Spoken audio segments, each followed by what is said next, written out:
What's up, comrades? Welcome to this week's episode of Red Library, a political education podcast for today's left. Hope everyone's doing well. Hope you enjoyed our last episode on Dylan Riley's piece, What is Trump? And his analysis of fascism in the interwar classical period. We're going to shift gears, move away from historical and political analysis into the realm of theory.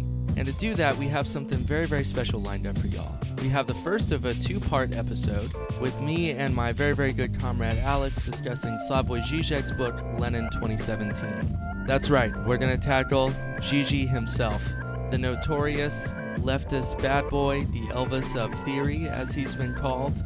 We're going to get very, very deep into his thought on psychoanalysis, on Marxism, on past historical figures of revolution, and how the hell we're going to make sense of all that today. And I think it's going to offer a very productive reading, something very outside the box, very creative, very novel in its approach to interpreting Vladimir Lenin's political legacy, his revolutionary ideas, his revolutionary strategy. So I think it has a lot here for listeners to chew on, and hopefully to shift the coordinates of your own thinking about past revolutionary figures and what it means to make sense of them today. As always, if you like what we're doing here on the show, please subscribe on iTunes if you haven't already, write us a review, head over to Patreon if you'd like to throw a few bucks our way to support the work that we're doing, and follow us on Facebook. And most importantly, tell your friends, your comrades, your family, anyone else you think would benefit from the material that we cover on this show and would find it engaging and worthwhile. So without further ado, let's get into the episode. Buckle up, put on those thinking caps, and we'll see you back here afterward.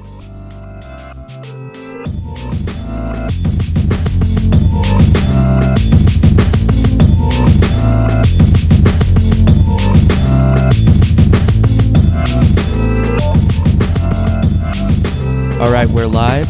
We're here. We're alive. I'm somewhat alive. I am somewhat alive, too. I mean, can you ever really know?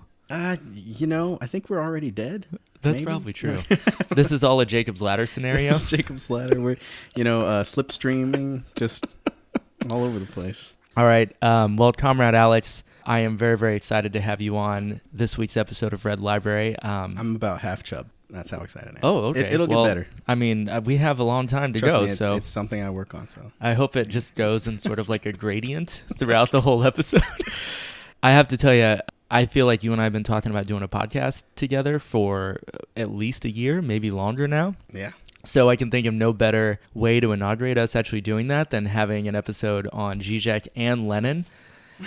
And perfect. Yeah, I mean, this is going to be, I really was thinking about it. It's going to be theory level over 9,000. We're just going to hit that right away. We're already just peaking just right over that 9,000. I don't know, man. Well, Vegeta. I mean, I might change into Piccolo at some point. Okay.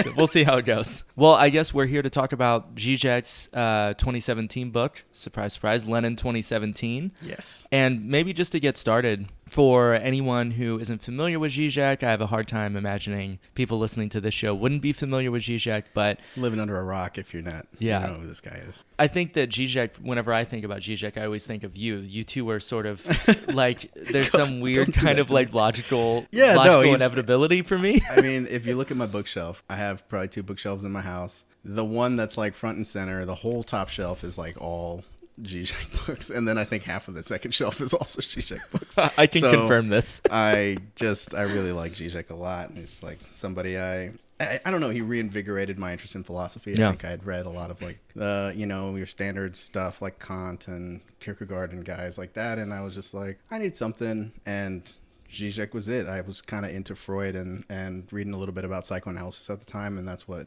got me interested in him, and it was love at first read. So what was it about Zizek that sort of reinvigorated your love of philosophy? But then also, I mean, I'm assuming the big part of this was being introduced to Marxism, his very particular sort of approach to Marxism as well. I think that the analysis of culture from that leftist, Marxist, psychoanalyst kind of perspective was really interesting. I didn't hear anybody really... There were like different threads going on the left that were kind of mainstream, and it felt like everybody kind of had the same opinions. And like, unless you were talking to somebody who was like totally politically opposed to you. You weren't getting any kind of insight or any kind of criticism or any kind of like internal debate within the left. And it just felt very stale to me. And like, you know, reading some of his stuff, seeing his criticisms that didn't always predictably confirm the party line of like the contemporary politics of the time was interesting. And I just thought it was insightful. He was citing all kinds of theorists and writers and movies and culture, popular culture. So I thought that was pretty cool. A lot of it initially was, I really like film a lot. And so a lot of it initially was like me hearing him talk about film analysis and then being like, whoa, this guy's a philosopher too. Like now I want to know what his politics are about. I want to know, you know, more about his theory and what, you know, his perspectives are. And yeah, that sucked me in. So, well, I'm remembering whenever you let me borrow his book on Lacan and film. I don't even remember the name of it now. Well, there's two. I have one that's Looking Awry. That's what it was. And it was Looking Awry. Yeah, that's like the shorter one. The other one I think is like Everything You Wanted to Know About Film, but Everything You Wanted to Know About Philosophy, we're too afraid to ask Hitchcock or something. Something like that. Yeah. One of those. I will say though, unnecessarily long titles. Yeah, but which is sort of Zizek's forte. But I will say, I remember reading that book and went home, and it was one of those times whenever you read the first page and then you blink and it's 4 hours later and you've read most of the book. And just, I remember it's not often that you come across someone that really grabs you in that way and just somehow makes all of this incredibly complicated theory, incredibly complicated political history and philosophy, and somehow makes it exciting, funny, shocking, and really pulls you in and makes you realize there's a reason why we read all this. And I know people talk a lot of shit about Zizek now, and he's been canceled multiple times, but there are those factors and those features of his work that I still think you really don't find anywhere else. And he asks questions, and I think for me, he challenges you in a way that does push you very outside the bounds of the typical political discourse, especially for anyone who calls himself a Marxist or, you know, is in any particular camp on the left and has been for a while. Yeah. There's also the online proliferation of videos and media and sound bites. Like, he is a philosopher that I feel like appears in social media and like online and in films and in interviews more than, say, most other philosophers that I can think of, other than like that's right, shitty like pop psychologists like Steven Pinker and stuff. You know, like, you know, sorry if you're a Steven Pinker, enemy of the people. Steven Pinker people. We're going after Steven Pinker's people. We're going after Sam Harris. Anyone who's in part of the Dark Enlightenment, you're an enemy of the show. And we're coming for you. We're coming for you right now. But no, yeah. So he also has like a massive presence visually and auditorily. I don't know. Audiotopically.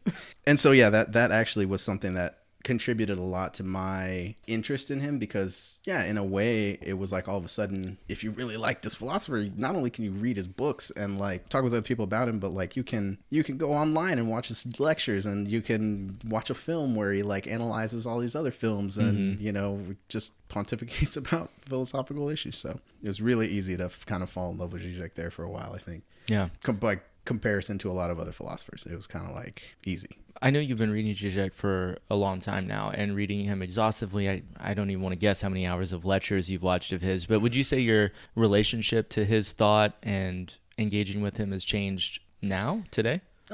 There's been, like, in more recent times, as things have become more heated politically, I think he's kind of created an enemy in a certain faction of the left by just saying things really abrasively, a little ham-fistedly maybe. On some of his op-eds and that sort of thing? Yeah, mostly in op-eds, and I think at his like appearances at colleges and things like that, where he's not expecting necessarily the public eye or the scrutiny, and all of a sudden someone asks him a question, he says some like really terrible sounding stuff right off the bat, and like those kind of sound bites just circulated, and it just sucked, because a philosopher that I was like heavily into, and like, you know, I don't think that his theory, it probably in like 20 years has changed a whole lot. It's, you know, there's been some shifts, but like, frankly, that's what I'm into it for, you know. And I think all of the sort of hot takes on like contemporary issues in the popular media are like, it's like, I want to know what philosophers think about it, but no, does that change my opinion on him as a philosopher in the sense of like how much I appreciate him, how much I've read of him and stuff? Like, no, obviously not, but it does put a dent in like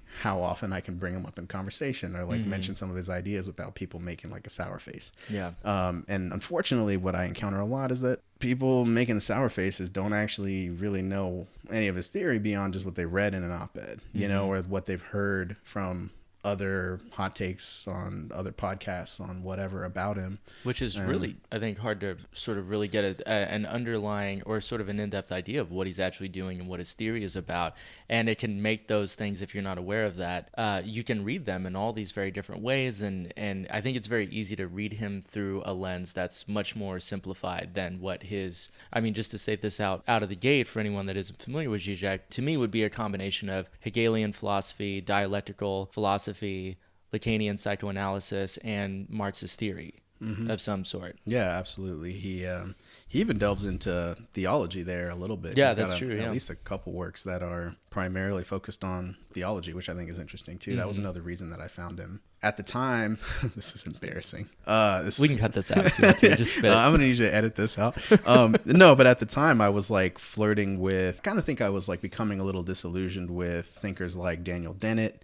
At the time I had read some Sam Harris and been really sort of taken aback at some of the things that Sam Harris was writing. But I had always felt like I was this kind of new atheist-ish, you know, where I was like, oh, these guys at least are presenting some perspective on science and, you know, like the influence of science on philosophy and like what things we can conclude about the conscious mind and all that kind of stuff. And I was like, oh, this is really interesting. But then they sort of became like the weird four horsemen, you know, Christopher Hitchens, Richard Dawkins, and it's just like this sort of logical positivism, kind of scientism, strange conclusions that they were making. And I found them like philosophically problematic. And I found Zizek to be a pretty strong criticism, and like generally I pretty much agreed with his perspective on those thinkers. And I'm glad I found Zizek, because if I was still maybe 4 or 5 years ago into thinkers like Sam Harris, I think I'd be really in like a shitty place right now, you know, because those guys all took a real hard right turn. Yeah, there. Very like Yeah. Islamophobic, very supporting the war on terror and general I mean, you know, stereotypes about kind of Islam. Scratch that, and you start to uncover like all these weird things in there. And yeah, so that was also kind of what I was coming off of, and so his perspective was very, very counter to that perspective. I think it was much more interesting to listen to him talk about why he might disagree with thinkers, and it actually like made me reconsider my entire perspective on science and like the philosophy of science and how it pertains to our contemporary world. Like things aren't just figured out, right? Like I think there's a really good example of this. Like if you watch like the old Cosmos, Carl Sagan's series that he had, and I mean, we'll read the book. I mean, the book is great. The entire time Carl Sagan is like encouraging people to think for themselves. He's encouraging people to invest themselves in science and understanding some of these things that, whether it be astronomy or whether it be problems in physics, like dimensionality, all these like really interesting ideas. And he would be like, we need people like you to think through these ideas. We need people to invest themselves in an understanding of like what this stuff means and the implications it has for like the rest of our existence as a human race. And like he was always encouraging to people to think through these problems for themselves and to become more interested in science because it was important. And then, you know, we had this weird revamp, right, with Neil deGrasse Tyson. And of course we've got like all the tech, got badass like CGI, like we've got Neil deGrasse Tyson making like witty commentary. I didn't even watch the whole series. I watched maybe like 4 episodes, 5 episodes, but the theme, the overwhelming theme that I felt like I took away from that show was basically that the scientists have got it, y'all, and we've figured it all out, and y'all layman dumb people out there need to stop trying to solve the problems that only science can solve. And you know, it just felt very elitist and there was no openness. There was no, and I understand science is supposed to be like this factual domain, right?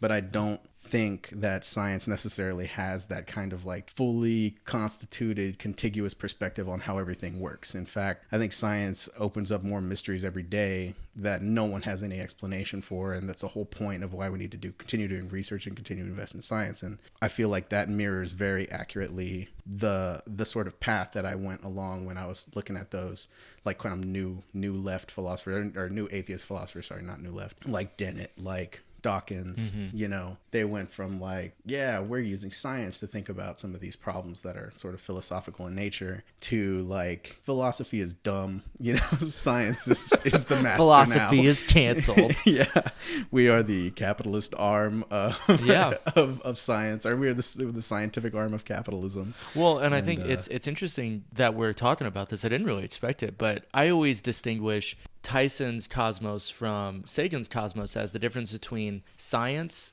in that open-ended, exploratory sort of way versus scientism, which is science as an ideology, as in true ideological fashion. And this is why it's good we're talking about this with Zizek, the idea that you just accept the coordinates of this particular worldview or this ideology as being given, and sort of you mistake those for just being the nature of reality itself. Yeah, I hope we get to it later, but there's actually a section in this intro of Lenin 2017 where Zizek talks about the nature of the discourse of capitalism. And he actually talks about how it's kind of a split between hysterics and university discourse and science and the realms of sort of pharmaceutical industries, tech industries, even just mainstream science and how it's presented to the public very much takes on that character of like the university discourse in Lacan. And I think that it functions in that way. I mean, it's literally what it means, right? Well, like maybe authority of the university. Yeah, and on that note, I'm sort of curious, out of all the Zizek books to pick for us to talk about on this particular episode, what was it about Lenin 2017 that really grabbed you and made you say, this is the one that I want to talk about? To be honest, probably the fact that it was approachable in length. I think that this kind of format makes Zizek like a nightmare because the way that Zizek writes is difficult to follow. The conclusions that he's reaching are long-winded in nature, and trying to follow along sometimes with one of his larger works can be really daunting. Also, like you and I, I'm not sure if I'm allowed to say this, but you and I participate in leftist politics. First rule of leftist politics is you do not talk about leftist politics. So, we're steeped in that shit. So it just seemed fitting, Lenin is definitely a point of contention among a lot of people involved in the left. I don't care where you come from, Lenin is somebody you're going to end up talking about. Yeah. And there's a lot of disagreement. You got your hardline guys that are just like everything he said is, stuff I would print on my shirt and wear. And it's the gospel. And then you've got, people who are just like really anti, and you say things like, you talk about Lenin, they get really mad. I don't know. It's all of these guys, all these Marxist guys, whether it be Stalin, Lenin, Mao, the direction that all those things went after the revolution. I think that's the whole point of this book, is that it's a 100 years anniversary in 2017. It was, at least, of the revolution in Russia, and so, or the October Revolution. Yeah, where are we at now? Like what is the context that we can take from what they were doing back then? And I think it's relevant to talk about. And I think you get a lot of people that just want to make you shut your mouth about it when you bring it up. In contemporary leftist circles today, everybody's got their minds made up. But I think this is an interesting sort of foray into what was really going on in Lenin's head, and like what problems he was facing, and just the idea of Stalin as reproducing a Lenin that was more convenient for him to make reference to Lenin's implication in Stalinism and what came of Stalinism, and he goes into a lot of it here. So well, I will say, for me, I'm glad you sort of brought up the kind of very personal relevance I think this book has for both of us, because you and I have been in groups where you read Lenin, and whole tendencies on the left in terms of how they approach organizing, what they see the main tasks to be accomplished are, still draw heavily on Lenin. So for me, I think reading this book and Zizek's take on Lenin in general is just completely refreshing to me. And the way that he reads Lenin is just so counterintuitive to the normal ways that he's discussed.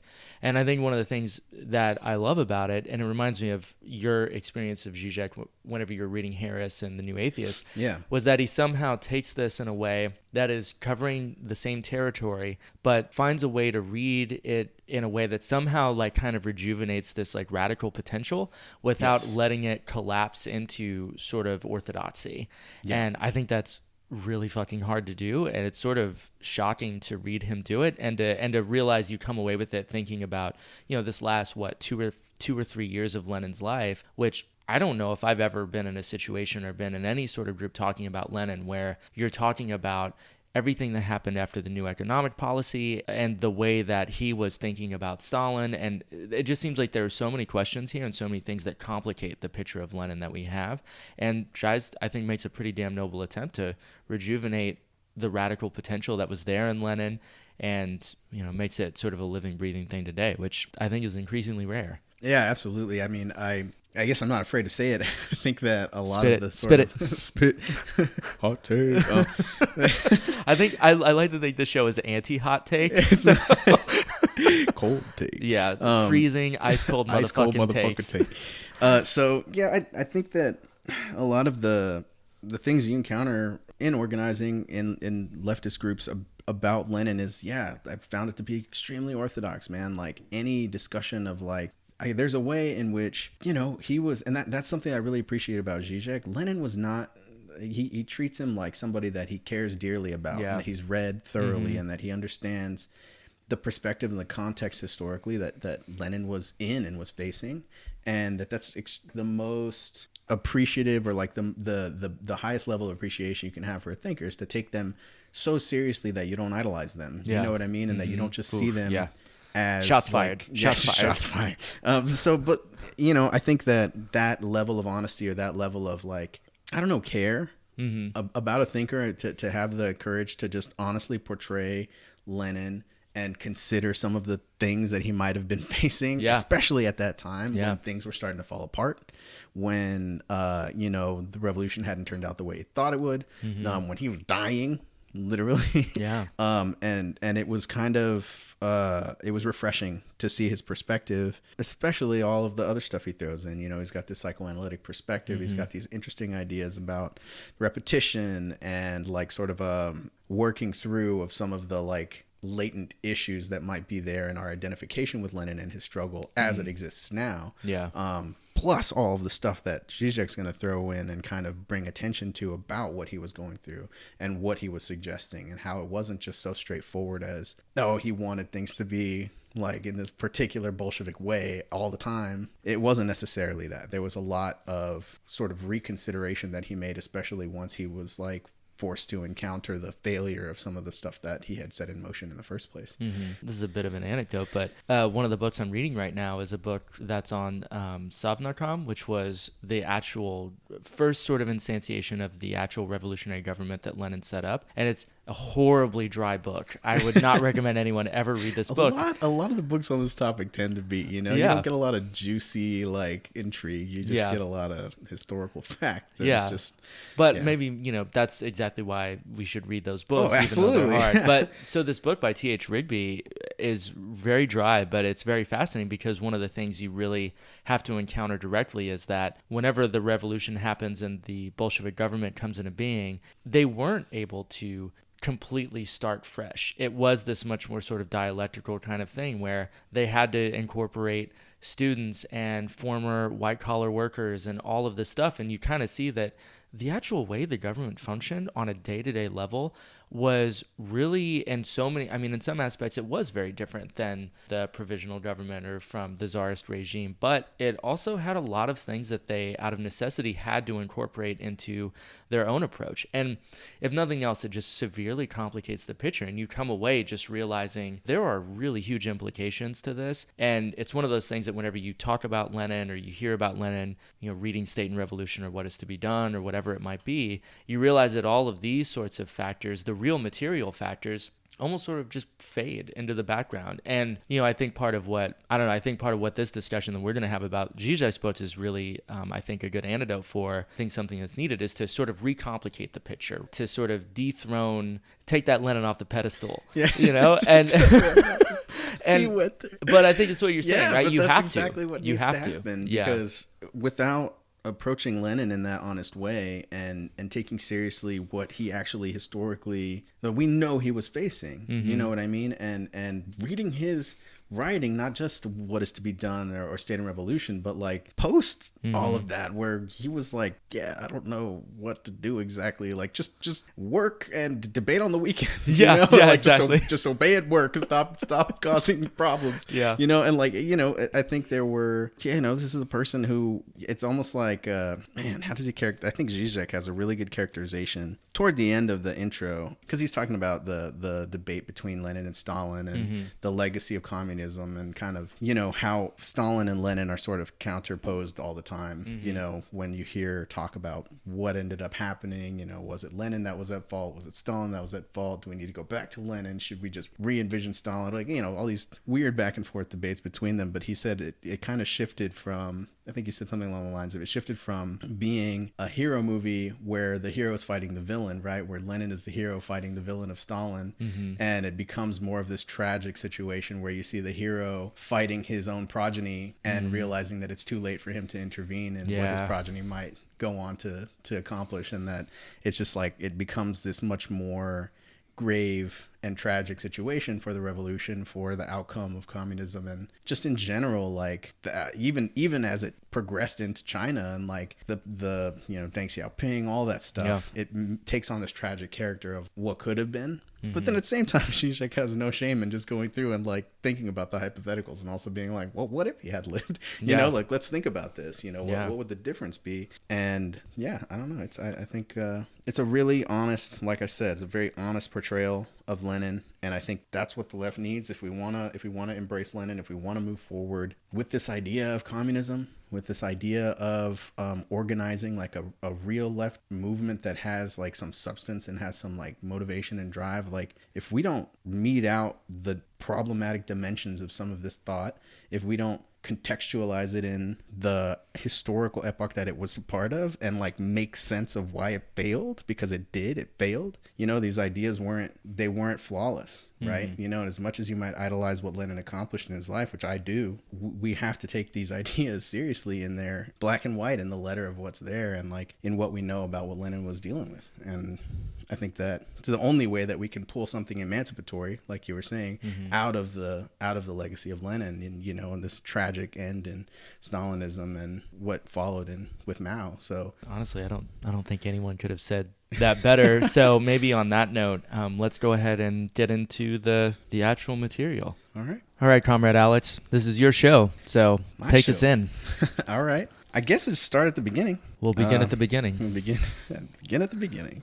Zizek starts off, the title is Remembering, Repeating, and Working Through. That's what he named the introduction of this text. I seriously doubt that we're really going to get to all of the writings of Lenin that he provided following his introduction. We're probably going to focus more on the Zizek portion and the things that he's calling attention to, about the legacy of Lenin. He incorporates a lot of those actual writings in the intro too, there's right? Lots of quotes. We'll end up talking about a lot of it. He brings together a bunch of letters, memos, essays that were from the last few years of Lenin's life. And I think he's just doing it kind of to call attention to this period in Lenin that he was having a lot of doubts about some of the things he was championing with a lot of conviction towards the beginning. So basically starts off, and Zizek talks about, so it's called Remembering, Repeating, and Working Through. Those three sort of steps actually come from a book that Freud wrote back in 1914.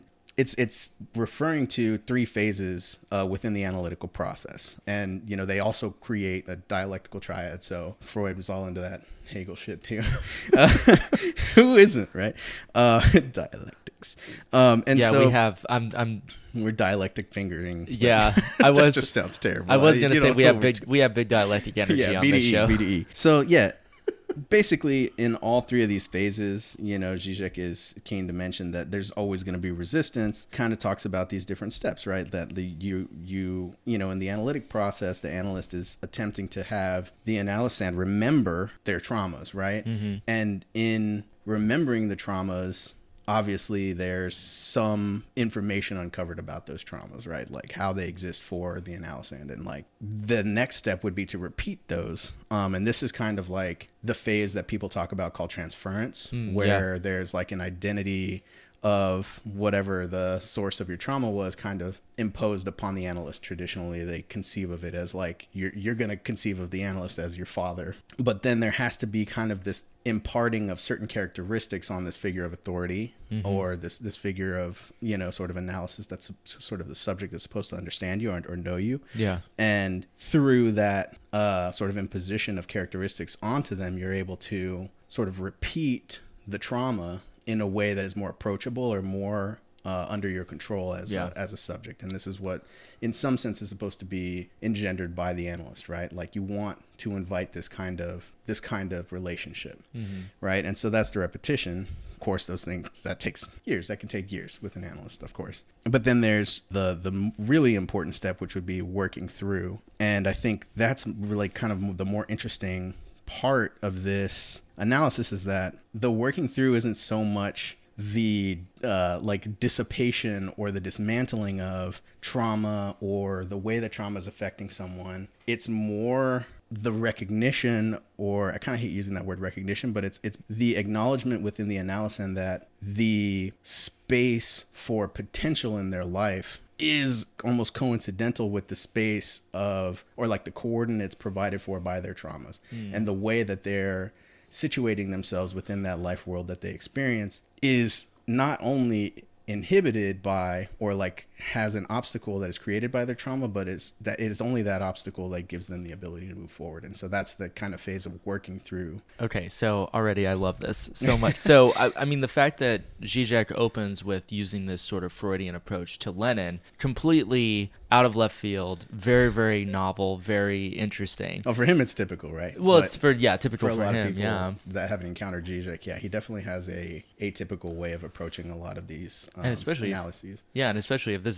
you're very into Lenin, reading Lenin this way is just completely like, what the hell is going on? But I guess what I find really interesting about that is, well, let me phrase it as a question. Would you say that for Zizek, reading Lenin in this way, without engaging directly with the trauma that was Lenin, that was the situation of the Russian Revolution, the failures of it, his challenges, the traumatic features, there is no space of possibility without directly engaging with that? Yeah, I think, my perspective is that without making this engagement with Lenin, like, you are dooming yourself to one of a very slim few conclusions about Lenin's legacy, and they're very defeating. You're either like going to end up in like an acknowledgement of Stalinism or a denouncement of Stalinism, or like some kind of like sad longing for like a return to Lenin or something like that. And I think that it kind of limits the potential of Lenin in a way to interpret him in just like most ways that I've heard Lenin thought of. And this perspective that Zizek takes, the discussion that he has,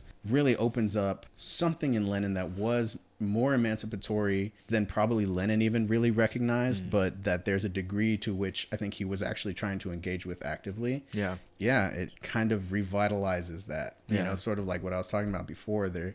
Sometimes it just takes hearing a new perspective on something that allows you to recontextualize it, allows you to not just see it as like some historicity, you know, some turn of events that like defines a character in history, but gives you an opening to like, reintegrate that character in history as like an active player in something that still has the potential to be built. Yeah, and I get the sense, too, that part of what we're also inherently acknowledging here is that Lenin was also struggling against his own historical limitations, his own theoretical limitations, and to kind of grant that humanity back to him, to say he didn't have all the answers. He, despite the successes of the Russian Revolution, the absolute world historical significance of that, he was, in some ways, struggling to really comprehend the implications of what he was a part of and what he's still considered the figurehead of. Yeah, absolutely. I mean, just to like bring it back to this text, I'm gonna like just summarize some of the argumentation, just even in this first section, I think is so relevant. And then I want to read a little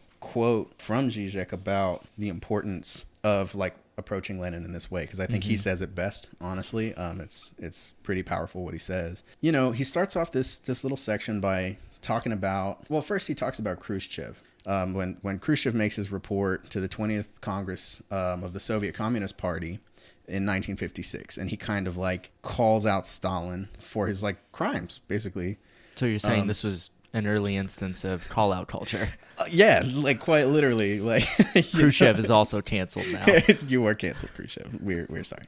But like, yeah, he first of all, Zizek is critical of the call-out. Even he kind of emphasizes that Khrushchev was a little lacking in his criticism. He doesn't really talk about any systemic analysis of why Stalin was even allowed to act in the way that he did. You know, he just kind of blames this all on Stalin's like personality, kind of, that he was just kind of a wild person that would be capable of doing something like this in the first place. It's funny. It's almost like people still do that. Wow, man, this is why Khrushchev is canceled.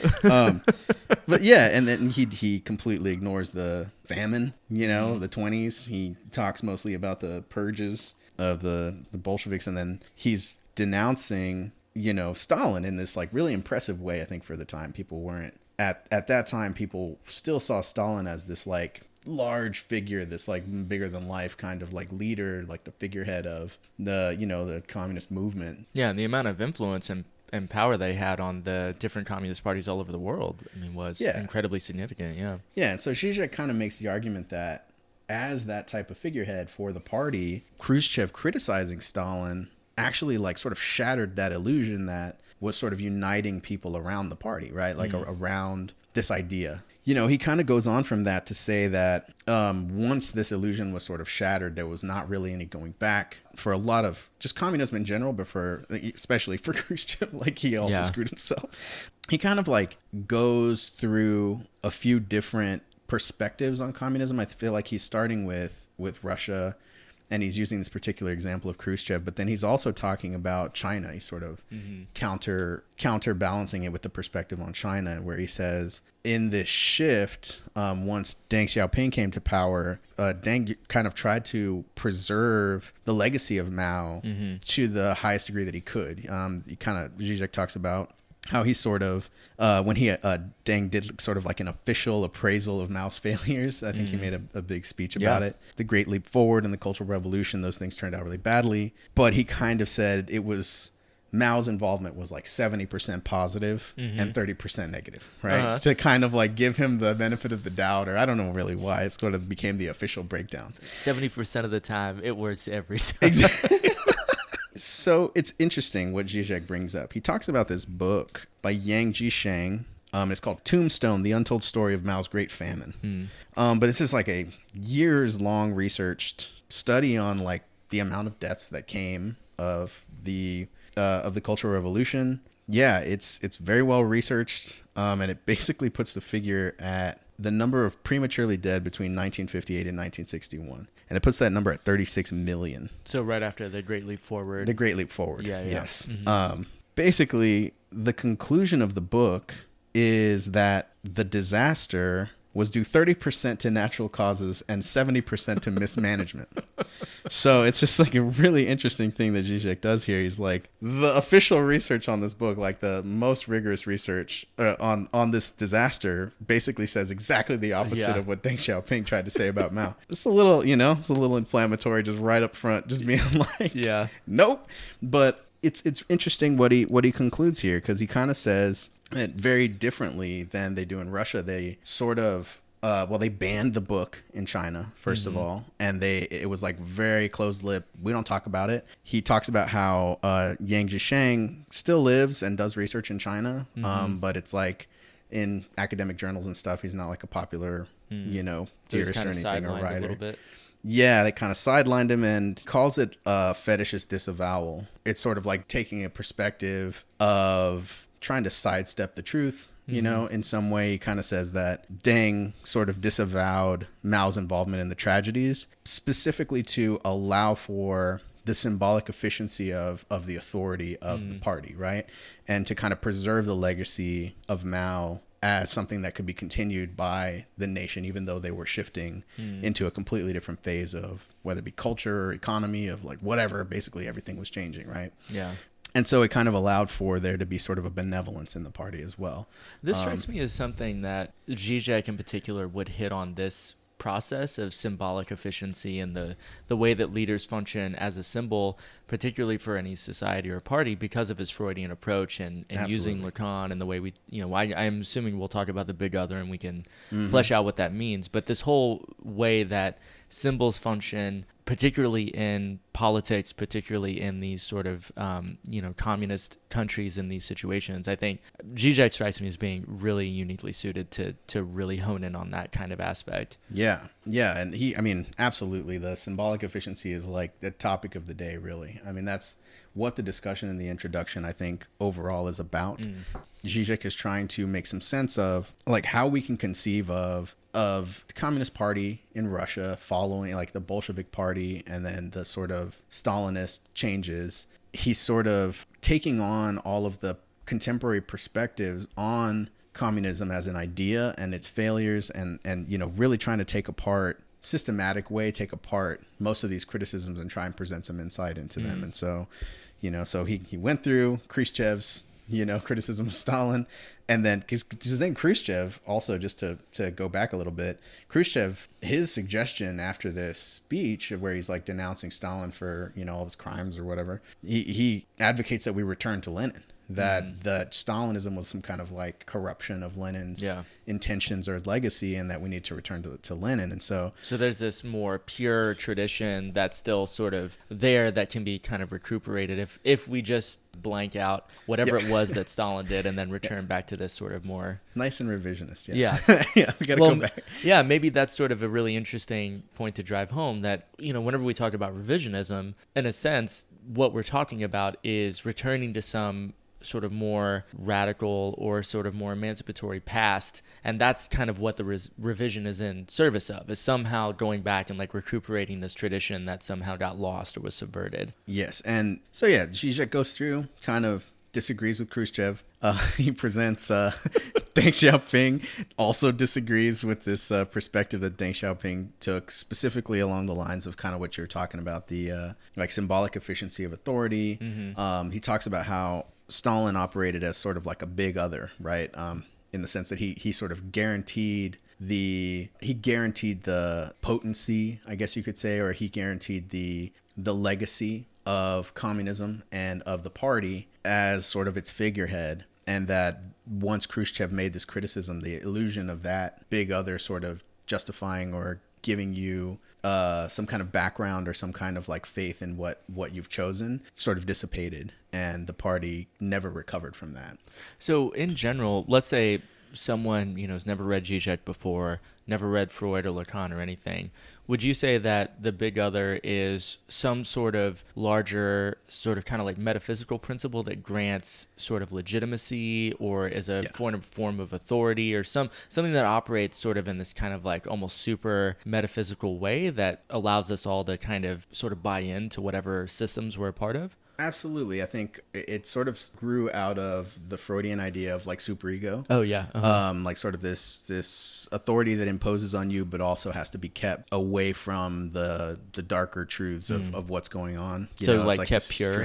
Kept pure. It's like this strange paradoxical relationship that you have with this aspect of your own thoughts, right? Sort of like monitoring you. Interesting. Okay. And so I would say that this is like Lacan's sort of addendum or change to that concept of superego, where he sort of developed this idea of the big other, which I think is thoroughly something that, I mean, I might not be completely correct on this, but I'm pretty sure that Lacan is denouncing this idea, or I know at least Zizek does a lot, that the big other is sort of a perspectival illusion that happens when you consider that there must be someone out there that also believes the way you do. It's almost as though there's like this phantom figure that appears that guarantees your acts and your perspective as being sort of justified or being sort of preempted by someone out there, even if there's not anyone necessarily out there that really does believe like you do, or that guarantees the consistency of what you're claiming. There is a sense in which we are, in certain cases, given that confidence, and Zizek brings us up about things like contemporary perspectives on revolution and its potential in modern society. There's like a lot of different perspectives that people take, like the idea of like it can only happen if the majority approves that it should happen, things like that, or like that there will be an organic revolution and we just have to wait until it happens, and the time will be right and we'll all know, but that there's always going to be something out there that guarantees that our investiture in this event or this like major change in our life world will be in some way preempted or guaranteed by some other force other than like our choice or our acts. Whether that's the masses, or I would assume we even have to think about the quote unquote like vanguard party in some way also serves this function. Yeah, absolutely. And so that's definitely relevant too, considering Lenin. The big other is a major topic. I mean, Zizek loves talking about ideology. And I think he he really gets into like trying to disambiguate different appearances of the big other and all kinds of different, things that we see in culture and in movies and, in our political discourse today, whether we're talking about Trump or, so he brings it up a lot. It's definitely like a thematic topic in Zizek's work. So coming back to the text, Zizek is saying that whenever Khrushchev makes this speech in 56, in some capacity, he dissolves the big other that Stalin sort of functioned as. Is that right? Yeah. He's basically arguing that the sort of shattering of the illusion that was caused by that criticism openly of Stalin was something that basically the idea of communism, the Communist Party in Russia, and even like its descendants kind of moving into China, that it never recovered from that like guarantee that it initially had in the big other, Okay. Let's see. So he criticizes Khrushchev, he criticizes Deng Xiaoping and Mao a little bit. And then he kind of moves on to like liberal discourses on the October Revolution, which he kind of just summarizes as like their perspective on Stalin is that he just kind of was a brutal authoritarian and he kind of took over the state and was just extremely violent. And he basically claims this is just another disavowal, just a different version of disavowal, like claiming full authority and brutality as a way of sort of disavowing the emancipatory nature of what was happening at the time and not having to take account of the way that those things went as opposed to the way that the situation was open. It's sort of focusing on the way that they ended and the way that things went and just assuming that's the only way they could have happened and just totally ignoring the emancipatory moment of revolution. So let's say someone online, in person, having any sort of discussion about left politics or communism or socialism, whenever you do encounter someone who's very vehemently arguing that you need to acknowledge the failures of Stalin or failures of Lenin or whatever it might be, would you say that in essence what they're doing is this sort of process, that they're also participating in this type of disavowal process? Oh, absolutely, man. I mean, there's no clearer way to divorce yourself from any responsibility that you have to take about your statements if you just say the party line of the like liberal democratic or democratic socialist perspective today, right? Like Stalin was an abomination, Mao was an abomination, these things were horribly tragic and violent and terrible, and we need to completely divorce ourselves from these thinkers and divorce ourselves from these events because violence is never ever acceptable and we cannot succumb to this. And it's like, do you not think that like thinkers and philosophers that have been tackling these topics and trying to make sense of them for years and years don't take that seriously? Yeah. Don't see Stalinist purges and like famines and like all these things that happened like as definitely super serious things that we need to like never repeat again? Like, or do you think they're just like, no, Stalin's great? Sure, there's maybe people that are that are like that. Like Stalin did nothing wrong, but like that is like a very particular brand of authoritarian leftists that they probably have their reasons. That argument is, absolutely. They're just trying to disavow the possibility that these things weren't just like decided from the beginning, that like revolution doesn't happen as like this nice, neatly planned out teleological process, right? Even as much as like Stalin might have wanted to say something like that, or like it's easy to read a philosophical perspective on what revolution should be, whether it be the Jacobins or, want to talk about Mao's China. Man, that stuff, it is violent and it's completely open, and like who controls it, like, is that even a topic? Like, I don't know if it functions that way. I think that the spontaneity of that situation is something that most people want to shy away from because we don't have any language of like how to think through it. We can barely get past these kinds of like disavowals of that it even existed, that there was even an emancipatory moment in those movements, in those revolutionary times. It's almost as if we never even really get into the interesting, very, like this word keeps coming up, it's sort of emancipatory possibility of any kind of discussion of this history, precisely because we can't even get through the front door. Right. These disavowals in some way shield us and kind of block off and construct barriers around actually having to have a discussion about what was the contingencies of these things, the risks, the unexpected twists and turns, and things that could have happened and could not have happened. I mean, you never even begin that discussion. Yeah, and I mean, here's a quote just to like finish up this first section. Yeah. So Zizek, he kind of follows up. He's talking about, like, he kind of gets done talking about the liberal discourse on the October Revolution, and he's trying to make the point that there was a lot going on in those last few years of Lenin's life that were making him reconsider what should be done, how he should approach, how we could move forward, how we could really get a hold on what was becoming of the revolution that he witnessed happen right in front of his eyes. You know what I mean? And he likens it to the Lenin of 1917 or, 1915 or 16 was basically in a type of situation that was completely impossible to have foreseen and resembles in a lot of ways sort of the situation on the left that we have today. And I mean, that might be a stretch for a lot of people, but I'll read the quote. Yeah, go for it. Zizek says, "Today, the left is in a situation that uncannily resembles the one that gave birth to Leninism, and its task is to repeat Lenin. This does not mean a return to Lenin. To repeat Lenin is to accept that Lenin is dead, that his particular solution failed. Even failed monstrously. To repeat Lenin means that one has to distinguish between what Lenin actually did and the field of possibilities that he opened up. To acknowledge the tension in Lenin between his actions and another dimension, what was in Lenin more than Lenin himself. To repeat Lenin is to repeat not what Lenin did, but what he failed to do, his missed opportunities."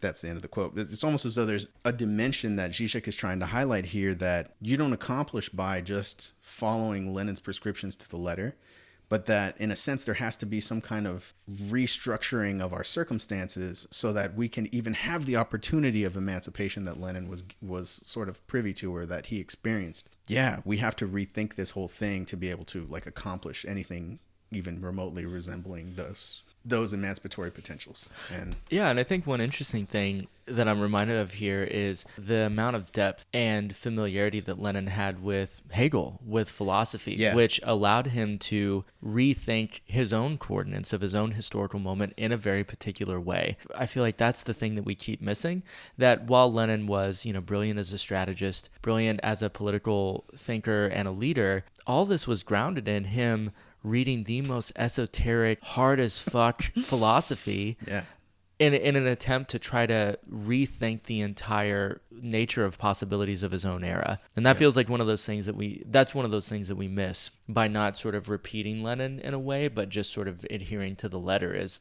his own process of why he was able to even think the way that he was about all of this. Yeah, right. The sentence right before that quote that I just said was that Lenin, via the detour of a close reading of Hegel's logic, was able to discern the unique chance for revolution. So that in itself, his reading of Hegel, despite him not necessarily being able to fully embrace or fully make real these ideas being presented by Hegel, this potential for the materialization of the notion or whatever you want to, it gets real vague when you start trying to talk about Hegel. Yeah. But I think he did capture something in that sort of potential for the emancipation. Yeah. That just wasn't even in the cards for someone like Stalin, who just tried to capitalize on the situation and just keep it going. It was almost like Lenin was I think we need to take a second and recontextualize this and make some sense of what direction we're going in before we just fully invest ourselves in it. Yeah. Well, and I guess the implication is to really take Lenin as a guiding light even today means you have to read hard ass philosophy books. I'm sorry everyone, but that's the implication. If you're not reading philosophy that makes you want to slam your head against a wall, what are you really doing with your life? That's the ultimate question. That's all there is, right? Yeah. I don't even watch TV anymore. I don't do anything, but no, I'm kidding. I do. But there's something about reading a theory that's challenging and relevant, that has insights about your contemporary situation. That's invigorating. I'm sorry, but you can read histories of Marx and Mao and Lenin all day long and completely just feel tragically depressed. Yeah. There's just feel like there's no hope left in anything. The only thing that's going to reinvigorate a hope in some of those movements is a theoretical analysis that opens up the potential for hope and the potential for emancipation once again from those emancipatory movements that have passed, to see their failures and to understand them as not just closed chapters, finished chapters in a book, but something that we can still engage with and still find some emancipatory potential in today. Do you think that part of the constant returning back to reading the texts of Lenin, let's say early stuff, What Is to Be Done in State and Revolution, do you think that the movement to just constantly return to these texts, well, I'm wondering, what do you think you do get out of that? Because I would gather that the implication of what we're saying is that there isn't necessarily an emancipatory potential that you're going to find by returning to those things. So I'm wondering, what do you find if it isn't that? I don't know. I think that they're, very much kind of like Zizek said in that quote. I think there are a lot of people who are trying to do what Lenin did. And I know that that's not necessarily like a bad perspective to take, right? Like to repeat Lenin for a lot of people means that. Do the work that Lenin did, or take the advice that Lenin gave, or, try to organize around these sort of principles of what he was saying work. But like, there's a degree to which you encounter people who have read so much Lenin or theory of organizing from that period in particular, and just don't seem to be able to think outside of like a certain paradigm of organizing that comes from a time that we're no longer living in. And it becomes really difficult to mete out the problematic nature of attempting to organize in that way, because there's no common ground to try to mount a critique of some of these strategies. It's like hard for me to be specific, but I guess I just mean like Zizek said, once again, in that quote, it did fail, and to not take that seriously, or to just like attribute that to like, oh, well, you can kill the revolutionary, but you can't kill the revolution, and just kind of like trudge on as though that's completely meaningless, that Lenin didn't have success in organizing a successful Bolshevik party. Like how are we supposed to move forward with Lenin in mind, if not to acknowledge the failure and to recontextualize why it's still valuable? And I don't know that you necessarily get that from reading histories alone, Yeah, no, I mean, it's an interesting thing to bring up. You were talking about organizing around the same principles that Lenin did or the Bolsheviks did. I mean, those principles were peace, land, and bread. And one of the things that seems really interesting, and it's funny, right? You don't ever hear anyone making a call to say, well, we need to continue to organize around peace, land, and bread. I mean, I don't know, maybe that wouldn't be a bad political platform, but the reason why peace came first, again, because there was a massive fucking world war going on, and like millions of people were being slaughtered ruthlessly and mindlessly.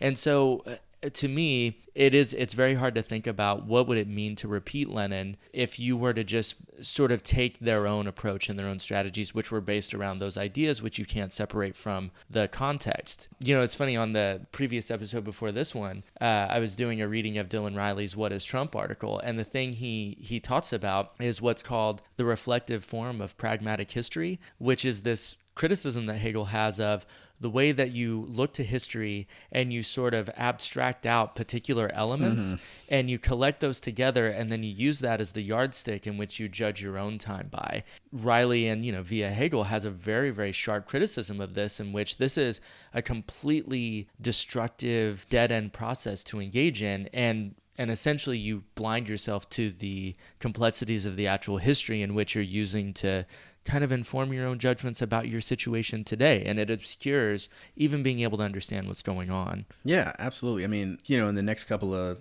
sections of the intro, Zizek cites everything from, like, he's talking about the Jacobins.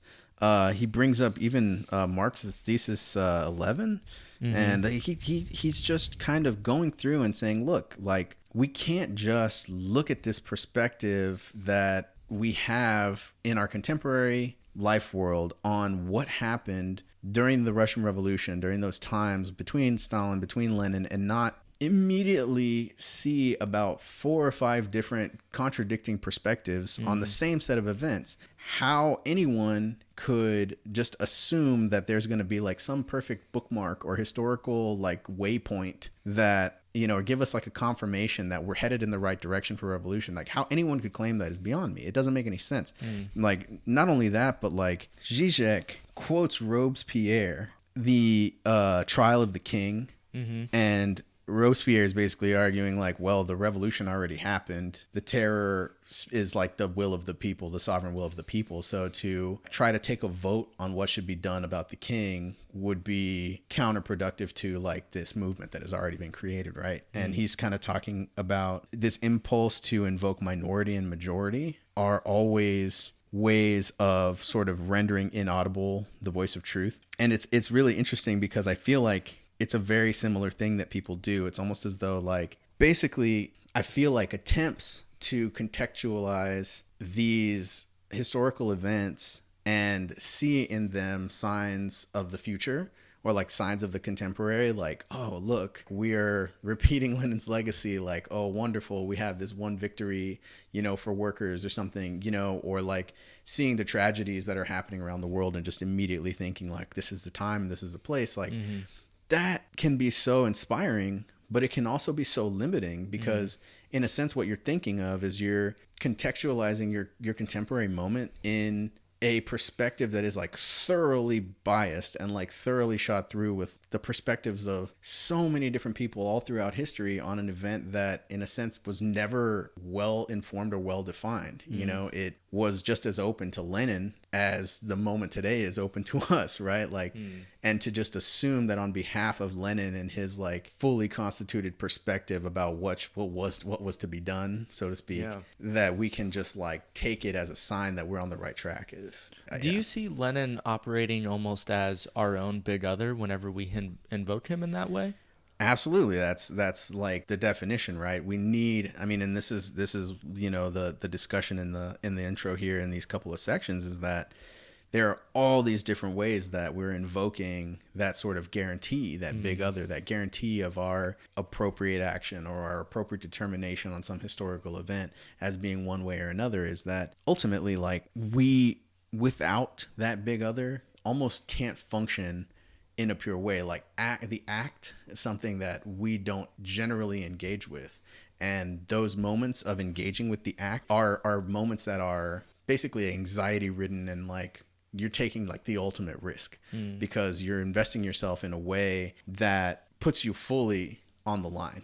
He talks about Robespierre kind of being that figure of like fully accepting death as like a potential outcome of like his, you know, his leadership. You know, Zizek almost advocates for this perspective that like fully accepting that responsibility without fear or without like the attempt to sort of like ground your authority in some kind of force larger than yourself or some kind of perspective that justifies everything you do, but rather to say, no, I've decided something and it may or may not work, but like we're going to do it because this is the direction that we're going with all the implications that it might have. And that finding that in today's world is like extremely difficult. You know, you have a lot of people claiming a lot of different things about history, about theory, about what the left should do, but you don't find a lot of emancipatory acts that seem to take on that character, you know, of like, no, this is how it's going to be, not because history says it should be or because it's the correct moment for revolution or whatever, but just because this is what we've decided to do and we're going with it, you know, we're all in. There's a certain kind of contingency there, it seems, that, absolutely, you know, there's no guarantees, and it's an acknowledgement that there's nothing you can appeal to really that can guarantee that.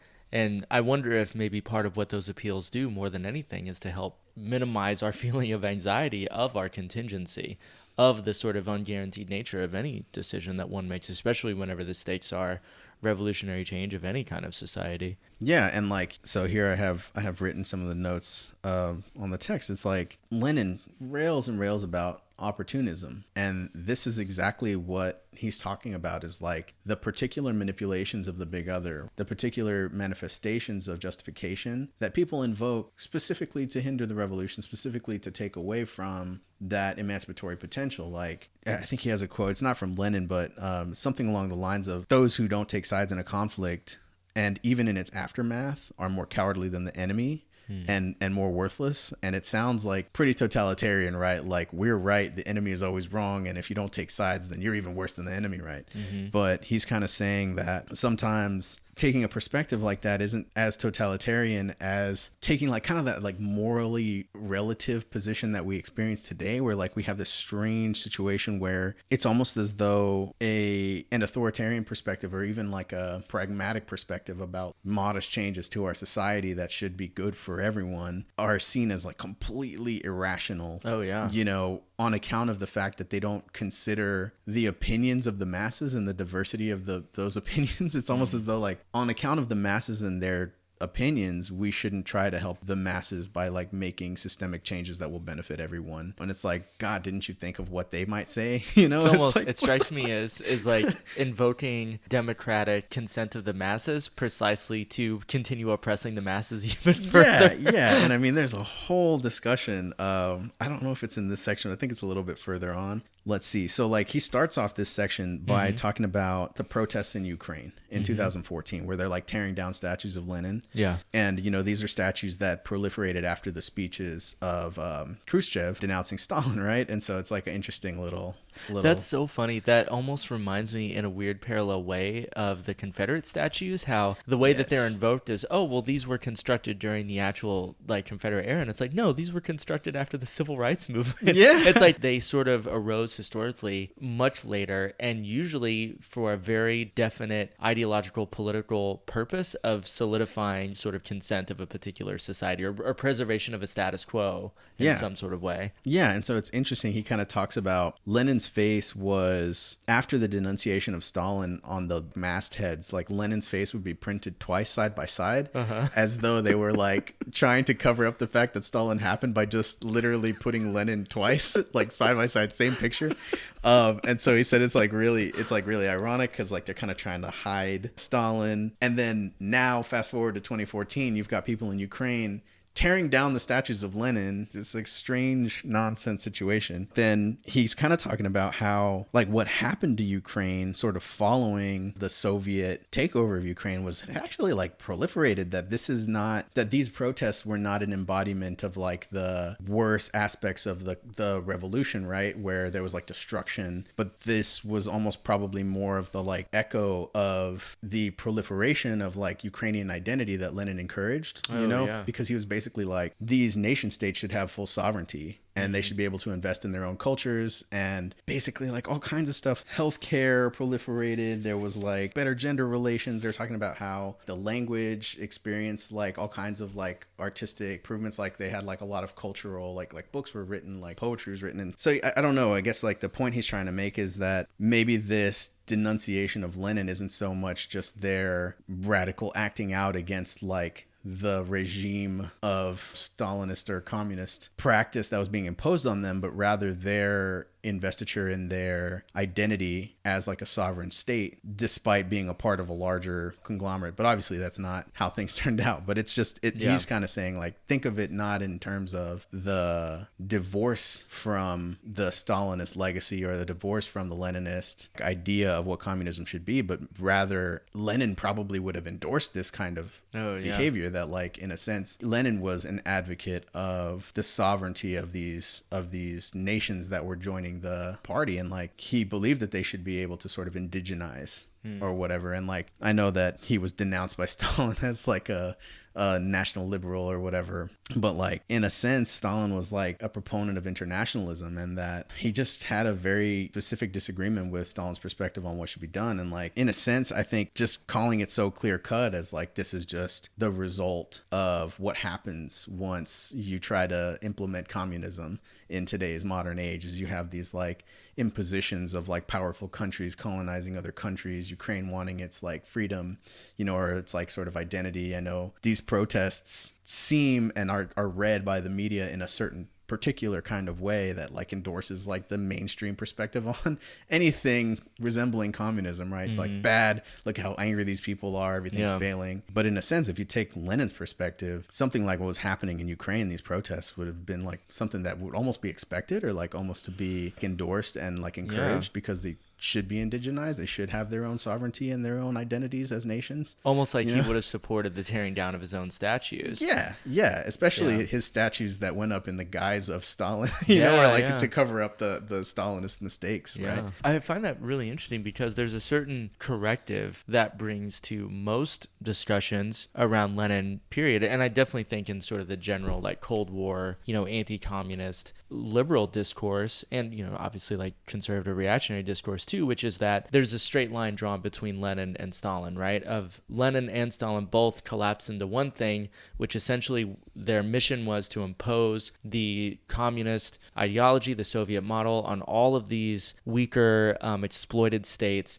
And to actually, this is sort of what we do on Red Library, to actually like engage with this stuff is to fundamentally just smash this sort of understanding and basically say, oh, okay, well, if we actually read what Lenin was fucking writing and talking about, what we come away with is the exact opposite of this, is to say, well, it seems that Lenin was actually in favor of sort of national sovereignty, national identities, and wanted those things to proliferate. It's just an interesting thing to realize, like, how this huge gap, and even like among us on the left, even in our own understanding of Lenin, who is still canonized to us. And it's interesting how it seems like we don't even engage enough with Lenin, himself. Yeah, I mean, and Zizek goes on to talk about that kind of opportunism that I was mentioning before, and like all the figures of the big other that are used to sort of take perspective on these events. Even during the time of Lenin, he was like very critical of like all these different perspectives that came about in these considerations of what would the next steps, to establish the party. But then he kind of talks about a more contemporary situation, which I think a lot of people run into. And it's sort of like, how can there be a leftist movement or like a communist movement that takes account of the proletariat?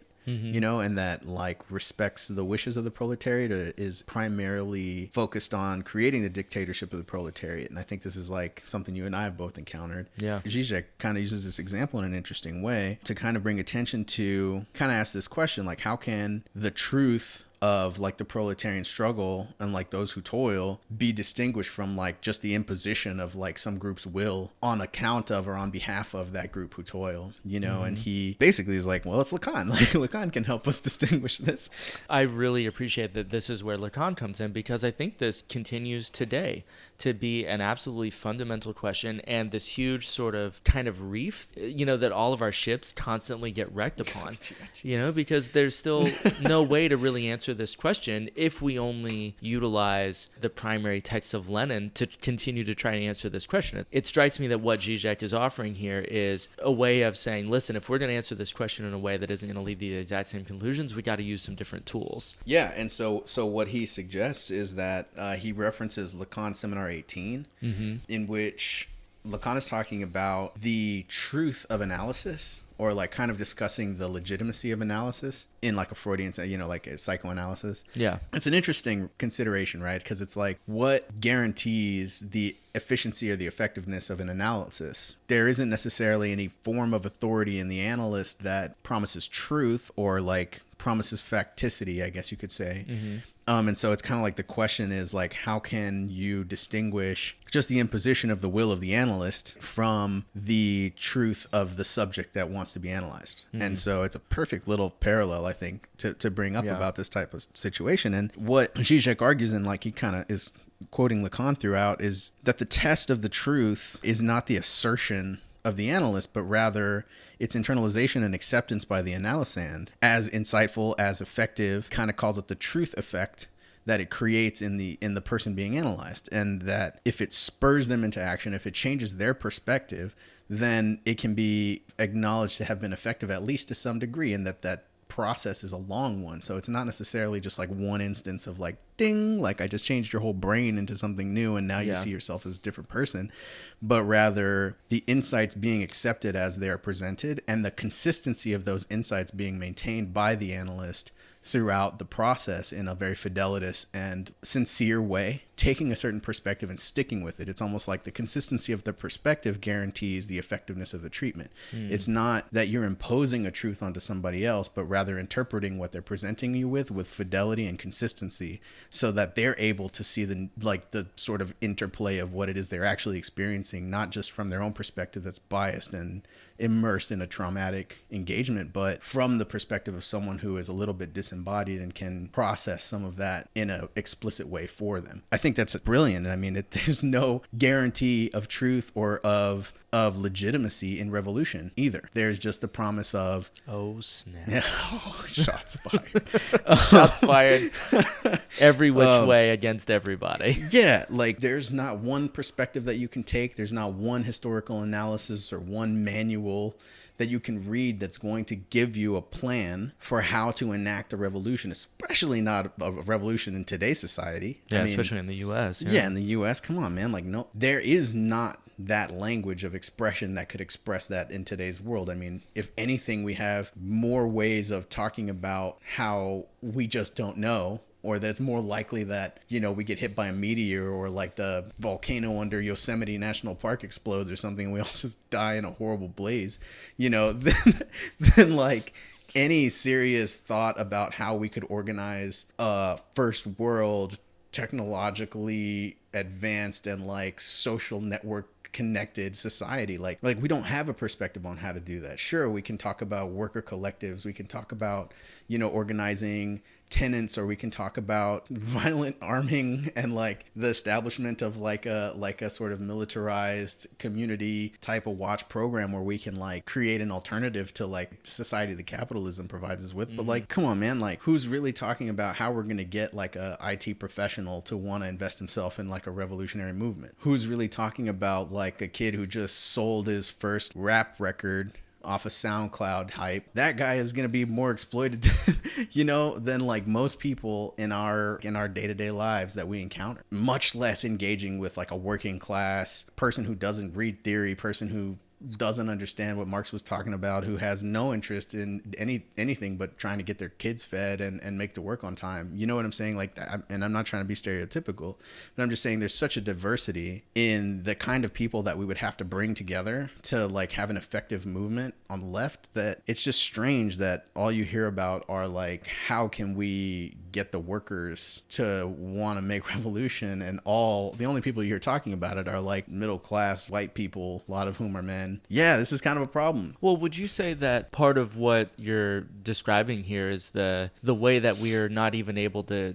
grapple with the complexity of who it actually is that would be organized into any sort of revolutionary force? Yeah. Because in some ways, whenever we say, well, we need to organize the workers, who the workers are, what constitutes work, what does that actually mean in the gig economy, the passion economy, the respective, whatever the fuck else economies are now being cited as the primary movers of capital? Yeah, like who is the proletarian today? And I mean, I know that there are like very succinct definitions of that word if you read Lenin, you read Marx. But like, I don't know that you could say, I mean, unless you're like a third worldist and you like only believe that that kind of revolutionary impulse can develop in another place other than here in the United States, I just don't know that those approaches are taking that particular perspective on a proletarian subject is gonna help us be able to like put together an honest appraisal of like who it is that would benefit from like an emancipatory movement. You know what I'm saying? Like, I just don't think that it's adequate. You know, it doesn't account for a lot of the changes that have happened in our society. And I think that it's really easy to ignore people who do live proletarian lives but don't have the qualifications, or like, you know, that aren't like huddled together in factories, like making, you know, doing labor that is difficult and like losing their wages over, you know, corporate contract. That's not the only place that we can look for proletarians. To return to the text, and rather than, because this is sort of an internal critique of the left, on some level I'm just like, where are the people that are talking about everyone else that could participate in a revolutionary movement? Why always this insistence on going back to the letter of Marx? I'm not saying that it's not important to read Marx. I think that's incredibly important. But yeah, we're pro-Marx on this show, in case you didn't know. We're very pro-Marx. Read your Marx, please. But so this, after kind of talking about this sort of like the truth effect and the legitimacy of analysis that Zizek brings up, he talks about a really interesting passage in Lenin. Lenin has a writing from 1922, and it's called On Ascending a High Mountain. And it's an interesting writing, because he's basically talking about the aftermath of the Civil War, the sort of Bolsheviks having to accept the sort of economic policies, private property, you know, this opening up of the economy and things that sort of were very counter to like Lenin probably had in mind. And that's the new economic policy where they sort of brought back some aspects of capitalism to help sort of reinvigorate the economy after the Civil War and all that? Yes, okay. Exactly. He writes this passage, and it's interesting because what he's talking about, basically someone climbing a mountain, trying to ascend like an enormous summit, like, whatever, Everest or something. Imagine like the logistical planning that it takes to try to make it all the way up a mountain like that. He kind of turns it on its head, and what he's really talking about, what Zizek kind of calls attention to, is the descent. Once you've discovered that you can't go any further on the path that you've chosen. The descent from the height, this is a quote from Lenin's passage here. The descent from the height that no one before him has reached proves perhaps to be more dangerous and difficult for our imaginary traveler than the ascent. It's easier to slip. It's not so easy to choose a foothold.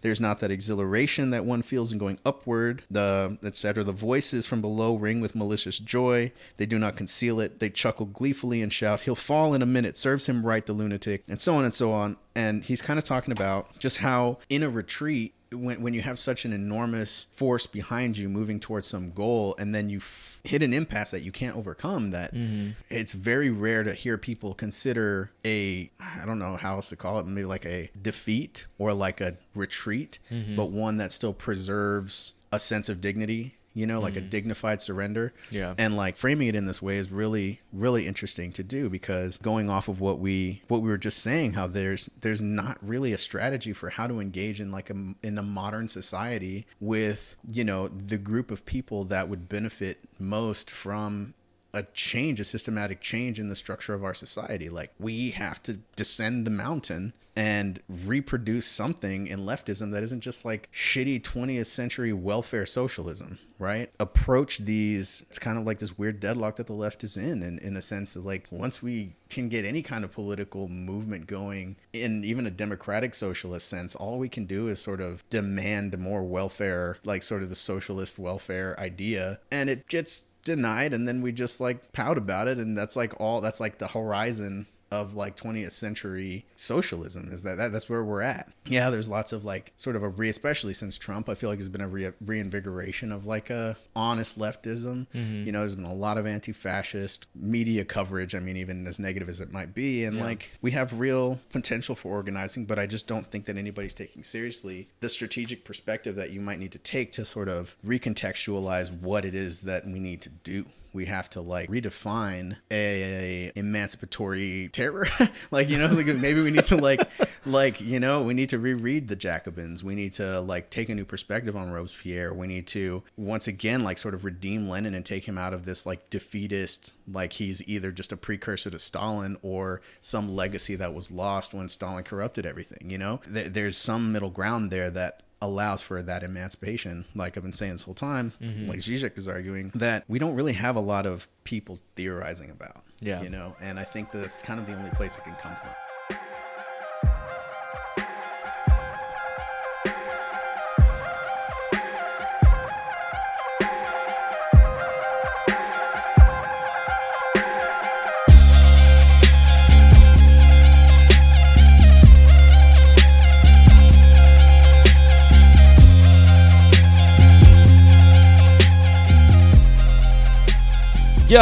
Yeah. All right, everyone. I hope you enjoyed the episode. And if that was your first time really getting in depth on some of Slavoj Zizek's writing outside of the Op Eds that he's written, some of the more recent, smaller pieces, I hope you found yourself pleasantly surprised by the range of his thought, the creativity, the novel way he has of looking at psychoanalysis, Marxism, political theory, and how to put all of this stuff together to really break us out of some of these traps, these deadlocks we get in on the left, about how we think of the past, revolutionary moments, the figures that we still use to guide our work today. We'll be back next week with part 2, where we get even more in depth on the implications of Zizek's writings on Lenin today, and a lot more detail, a lot more analysis, a lot more of that good, sweet content that I hope you are coming to love and crave from this show. The next episode will be dropping next Sunday night at 7 o'clock. That's been our normal time to release episodes. And we're going to try to keep up this pace of releasing one a week, either a full-length episode or a mini episode, as long as we can. So remember, follow us on Facebook, subscribe to the show, write a review, help us get the show out there. Help us get some attention, get some more listens, and start to spread the project around. You know, like it or not, being a podcaster in the leftosphere means that you have to submit yourself to the laws of capital, the laws of free market competition. And until the full luxury automated gay space communism movement is successful, we're going to need your help to get our show out there and to get it into the hands and the ears of comrades all across the globe. Consider heading over to Patreon, throw us a few bucks if you'd like to support the work that we're doing. And as always, keep thinking, keep reading, keep writing, keep talking, keep fighting. And we'll see you back here next week for episode 2 of Lenin 2017 with Comrade Alex.